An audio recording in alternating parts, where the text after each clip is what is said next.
ముందుగా సన్నగా తురుముకున్న క్యారెట్ కాసంత కొత్తిమీర యాడ్ చేసుకుంటున్నానండి.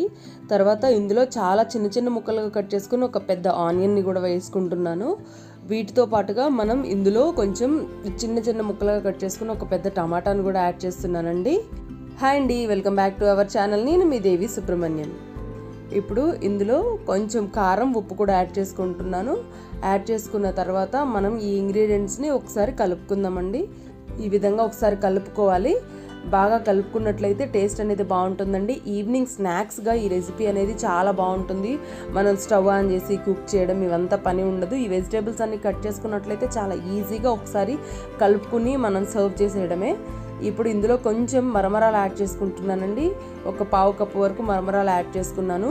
ఇందులో మనం ఇంట్లో కార్న్ఫ్లాక్స్ ఉంటాయి కదండి, పిల్లలకి మిల్క్లో యాడ్ చేసి ఇస్తూ ఉంటాం. ఆ కార్న్ఫ్లాక్స్ని ఒక పెద్ద కప్పుడు యాడ్ చేసుకున్నానండి. ఒక నలుగురికి వచ్చేలా నేను ఇది కలుపుతున్నాను.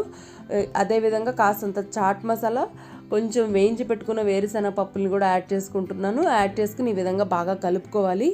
దీంతో పాటుగా కొంచెం టేస్ట్ అనేది బాగుండడం కోసం మనం చాట్ ప్రిపేర్ చేస్తున్నాం కాబట్టి ఇందులో మనం కాసంత నిమ్మరసం కూడా యాడ్ చేసుకోవాలి. ఇదే విధంగా కార్న్ఫ్లాక్స్ మరమరాల చాట్ అనేది రెడీ అయిపోతుంది.